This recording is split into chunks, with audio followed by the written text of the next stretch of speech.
Ignorance is bliss. Like the spotted dog in the optical illusion, you can't unsee it and the former picture is now lost to you forever. So now to Rune films you are perfectly happy with. Real Time presents the Cinematic Whinge.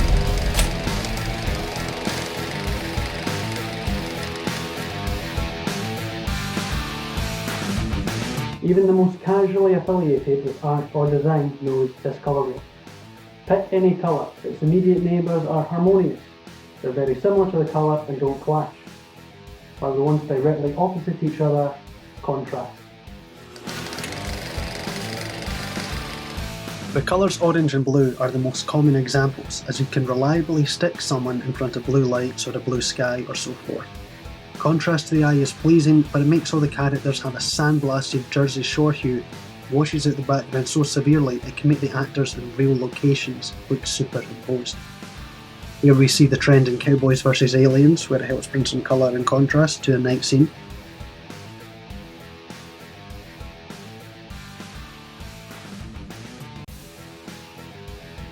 Here we have Transformers, where Optimus Prime personifies the colour contrast.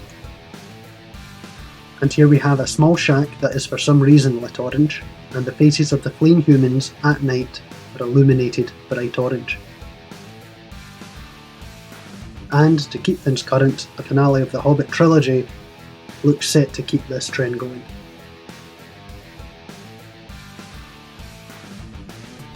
We are all familiar with foreshadowing, when Harvey Dent says, "You either die a hero, or you live long enough to see yourself become the villain."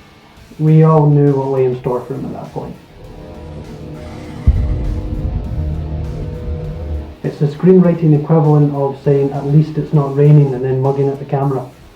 But there's a slightly more subtle type, and it comes from a weird mix of esoteric and uncreative screenwriting. For example, leading characters with the initials JC, or containing names like Carpenter or Shepherd, are sure to have a messianic quality, either by being healers or doctors, or simply being the human race's saviour from its own sins.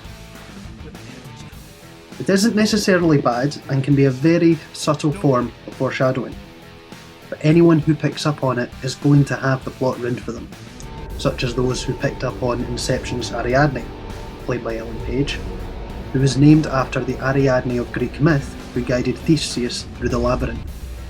We now know this character's purpose to the plot before she's opened her mouth. She will gag the protagonist. At its most egregious, it's like having characters wearing name badges that say Third Act Traitor, Sacrificial Sidekick, or Mr. MacGuffin. A bit like one of cinema's most famous reveals, I am your father. But when you know that Vader, spelt with a T and pronounced Vater, is German for father, it wasn't quite so shocking a reveal to a large portion of the audience. Characters are the most important part of the film. They're the audience's anchor in this world that you're presenting to us. There are only reason to care about the spectacle. Of course, there is a wealth of classic stories that the screenwriter is eager to show you that they are well versed in and have studied. They therefore tend to name their characters after their literal forebears.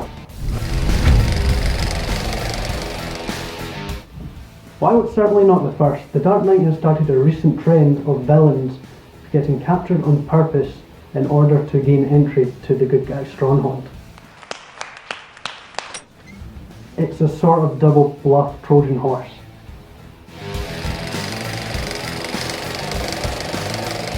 We saw this again in Skyfall, Star Trek, and the Avengers. But in almost all cases, the suspension of disbelief is stretched pretty thin. It's used to show that the villain is highly intelligent and one step ahead of you and the protagonist, but if you think about it for a second, it requires a near Oracle level of anticipation. The Joker, when he meant to get caught, repeatedly tried to kill Batman. Did he know that the Batmobile had an emergency bike in it? And that it would be capable of flipping his truck? Did he know that Batman would be able to stop him blowing up the truck containing the man that would arrest him? In Skyfall, when Silva is captured, how did he know when Q would plug in his computer opening his prison cell? Going somewhere? How did they know that he would be able to get through the crowd with such precise timing that he could then derail a train to lay Bond?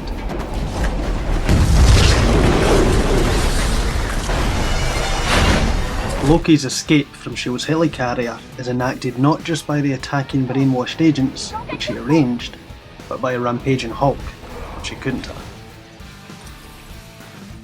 It raises the villain's intelligence to such a level that it's hard to believe the hero later catches them out at all. It's as if we need all of our villains to be a Moriarty or Hannibal Lecter, whose opportunistic escape may actually be behind all of this. Why trash are you, Agent Starling? We all know that movies are expensive and that a studio can sink due to one flop. When you make something that works, you're going to write down that formula and reuse it as much as possible. There are, after all, only so many stories.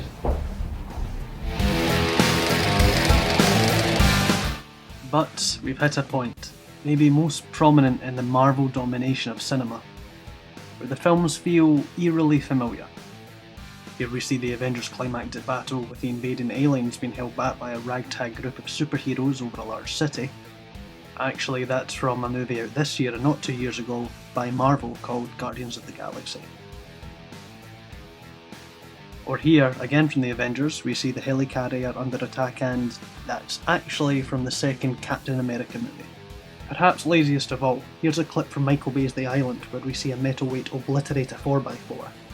And here's Michael Bay's Transformers, where the same 4x4 is mauled by a cyborg scorpion to the same result.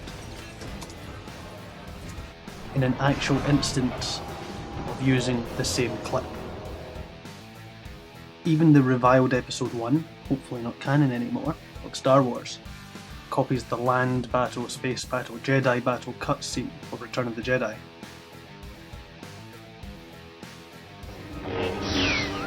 This creates that difficult situation where you liked the last film a studio or director made, and you base your next choice of movie on this factor. That double edge cuts you with an all too similar experience. But if you're going to watch Bay's latest cinematic excretion, you deserve to be miserable.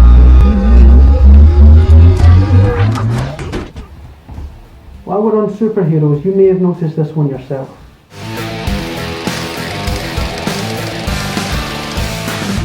Typically, we have the origin story for part 1. Over the course of the movie, Peter Parker discovers his powers and becomes Spider-Man. Bruce Wayne's parents are killed and he develops into Batman. Tony Stark starts making weapons for himself instead of other people and becomes Iron Man.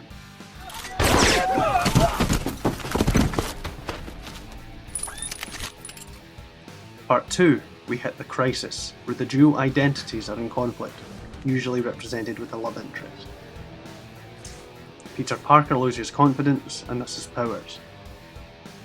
Batman tries to push the responsibility onto Harvey Dent so he can hand up the kill. Tony Stark's body starts to break down on him and suffer as he continues to be Iron Man. Then we hit 3. For some reason, we don't know where to go from here yet. With Spider-Man, we tried a little time in evil, emo, jazz-playing, dancing Spider-Man, plus more enemies. With Batman, we tried a polar Joker as a nemesis, a calm villain who seeks a new order, even with a similar facial deformity. Then with Iron Man, we tried pulling in the franchise's most iconic villain, only to turn him into... Don't hurt the face, I'm an actor. My name's Trevor Slattery. This may be because we are too used to trilogies. The filmmakers play to our expectations to end the series on number 3, and are forced to go supernova to make the world come to a convincing end for the story. We treat each movie in the series like a larger part of the 3-arc story structure, with the last, of course, having to end.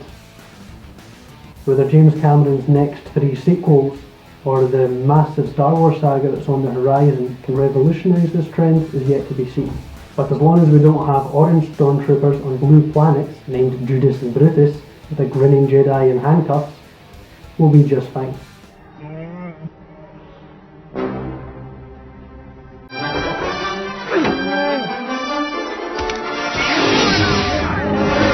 You kind of already had the Jedi you need to get caught with.